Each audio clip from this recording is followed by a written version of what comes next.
Perang survei pilkada itu adalah topik yang tengah kita perbincangkan pada malam hari ini di Prime Time Talk. Pemirsa, Anda juga bisa ikut berpartisipasi dalam perbincangan kami malam hari ini. Silakan Anda menghubungi nomor telepon yang tertera di layar televisi Anda.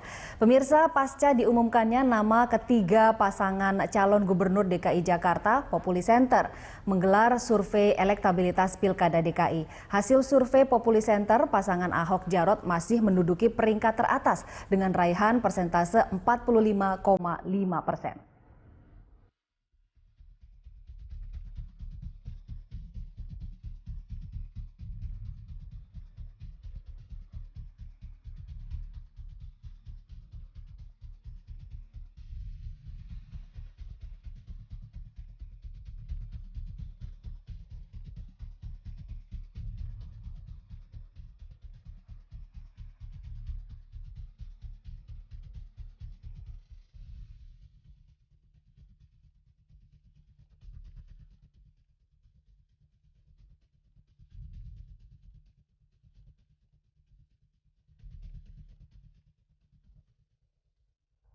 Ya pemirsa, sementara itu hasil survei dari lembaga Polmark Research Center juga menempatkan pasangan Ahok Jarot di posisi teratas.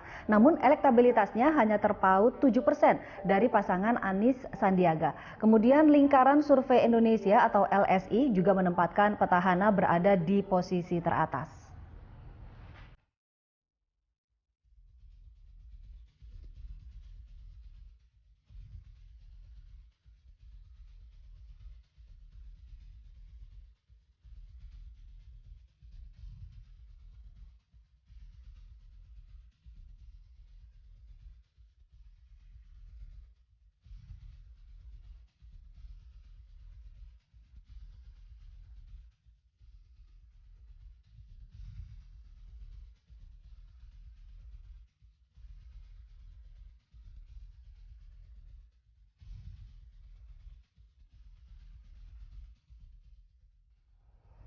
Ya Pak Ikrar, ini angka-angka yang menarik ya, karena pelaksanaan surveinya berdekatan sekitar 25 September sampai 2 Oktober, lalu dirilisnya juga berdekatan waktunya. Tapi hasilnya berbeda, elektabilitasnya. Populi Center Ahok Jarot 45,5, sementara Polmark dan juga LSI ada di kisaran 31,1. Nah, fluktuasi ini bagaimana Anda melihatnya? Jadi begini ya, kita juga tahu bahwa ini juga tergantung kepada pengambilan sampelnya tadi saya katakan ya. Kalau kemudian pengambilan sampelnya itu berbeda satu sama lain, bukan mustahil hasilnya juga berbeda. Jumlah sampel itu juga akan menentukan hasil itu. Ya. Walaupun ketiga lembaga survei itu mengatakan bahwa mereka itu melakukannya di 6 wilayah Jakarta ya, termasuk Kepulauan Seribu ya. Tapi kan bisa saja itu kemudian pengambilan sampelnya berbeda antara satu dengan yang lain. Ya. Kemudian juga misalnya kesimpulannya juga berbeda-beda ya. Saya beri contoh misalnya Lingkaran Survei Indonesia, walaupun tetap menempatkan Ahok Jarot sebagai masih leading, tapi mereka mengatakan Ahok masih leading, tapi bisa dikalahkan kan. Dan kemudian dengan kalimat bahwa karena perbedaan antara Ahok Jarot dengan Anies Sandiaga Uno itu di bawah 20%, itu dia katakan bahwa bukan mustahil ini bisa tersusul atau bisa terkalahkan. Kemudian ditambah lagi dengan embel-embel kesimpulan bahwa kalau kecenderungannya itu turun terus, itu bisa dikalahkan ya. Jadi gitu ya? Betul, ini sama juga ketika mereka melakukan survei mengenai calon presiden pada 2014 yang lalu. Tapi kan kemudian Anda tahu bahwa bisa saja hasil survei yang demikian itu dibaca oleh kelompok Ahok Jarot sebagai sebuah challenge, sebagai suatu tantangan. Anda mungkin masih ingat ya bahwa Prabowo Hatta pada masa Pilpres itu juga sempat melewati angkanya Jokowi JK. Tapi Anda tahu begitu akhir-akhir ada yang namanya salam dua jari atau kemudian musik yang festival musik dua jari itu mengubah.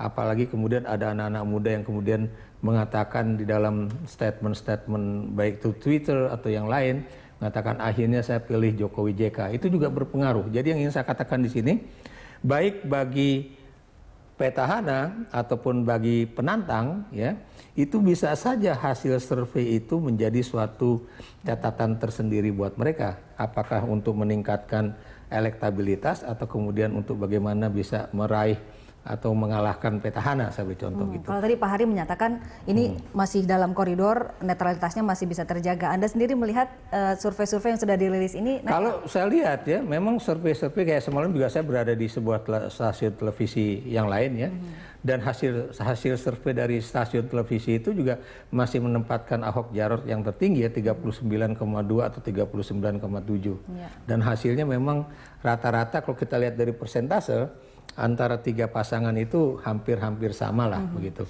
Maksudnya ukuran dari yang tertinggi sampai yang terendah. Cuma persoalannya begini, kalau survei itu misalnya dipesan, itu sebetulnya bukan suatu yang diharamkan. Survei itu bisa saja dipesan, cuma persoalannya itu untuk apa? Apakah hanya untuk konsumsi internal dari bagi partai-partai ataupun tim sukses pasangan-pasangan itu, ataukah kemudian ini juga nantinya untuk dipublish yang kemudian bisa berpengaruh terhadap opini publik gitu. Karena kan Anda tahu survei itu kan juga ada dua fungsi.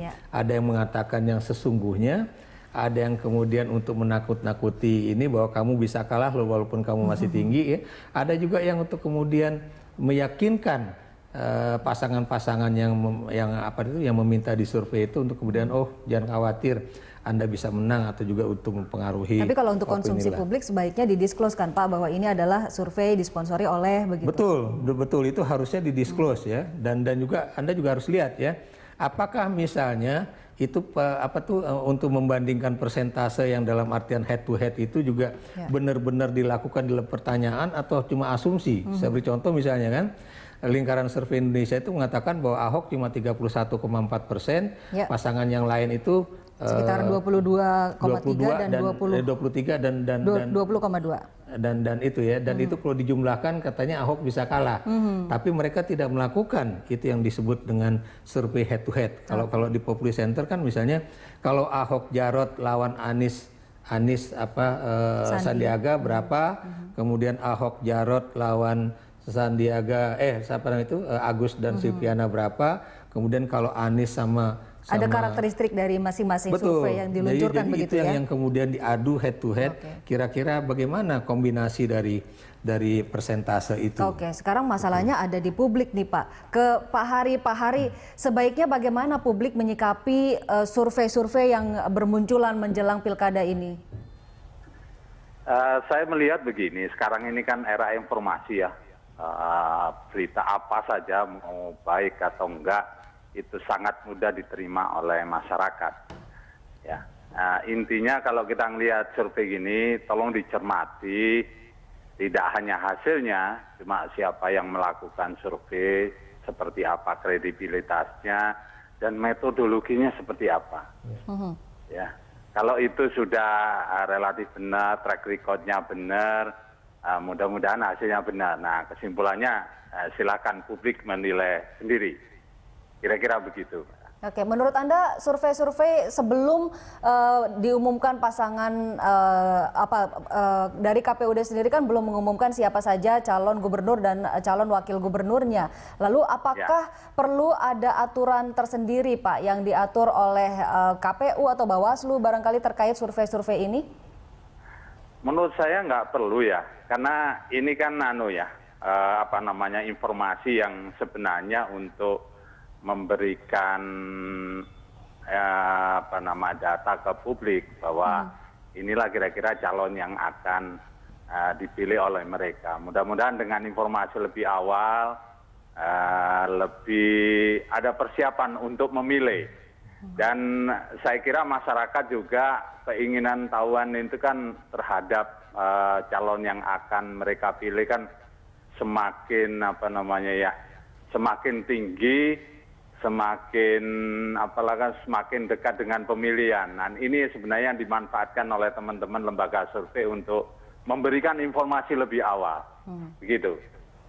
Yang penting adalah publik juga melihat metodologinya begitu ya Pak ya, jangan hanya hasilnya saja gitu. Jadi bisa lebih cerdas dan cermat untuk membaca hasil survei. Pak Ikrar, ini ada yang menarik pernyataan dari Ketua DKPP Jimli Asidiki. Beliau menyatakan jangan percaya hasil survei itu, nggak penting itu survei-survei. Anda sepakat dengan itu?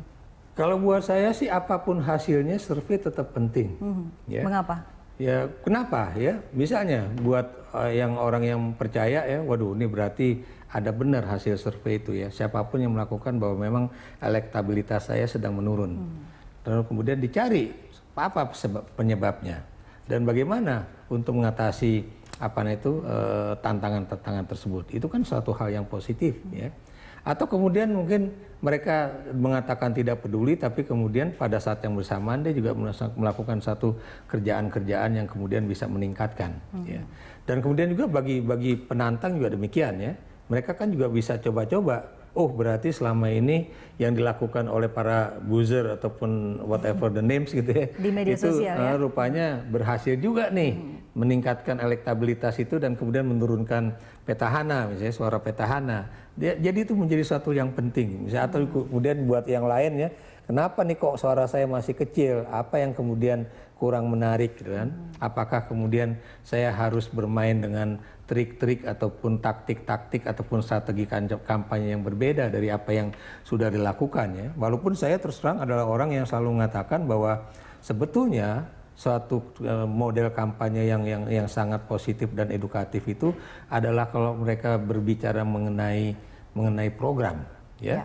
Apakah misalnya saya sebagai petahana kemudian Anda ingin menjatuhkan saya tapi dengan program, kira-kira alternatif program apa yang Anda lakukan yang kemudian bisa menarik pemilih ketimbang kemudian Anda menggunakan pendekatan SARA kemudian atau pendekatan-pendekatan yang lain begitu kan, atau kemudian macam-macam lah. Pendekatan SARA itu tidak hanya berkaitan dengan agama tapi juga berkaitan dengan ekonomi ya. Saya beri contoh misalnya bagaimana ada upaya-upaya untuk kemudian mendiskreditkan Ahok Jarot ya sebagai petahana yang lebih dekat dengan golongan ekonomi tertentu ya atau kalangan etnik tertentu, bukan cuma dari sisi agama. Jadi itu kan juga menjadi satu hal yang buat saya bagian dari tadi saya katakan kampanye berbau SARA itu. Ini terkait masalah SARA nih Pak. Ada hasil yang sedikit berbeda dari lembaga-lembaga survei yang sudah merilis hasil surveinya. LSI, Lingkaran Survei Indonesia, menyebut bahwa Ahok Jarot berpotensi kalah karena sentimen agama dan juga ras. Sementara Populi Center punya kesimpulan yang berbeda gitu, bahwa itu tidak masalah untuk pemilih DKI Jakarta.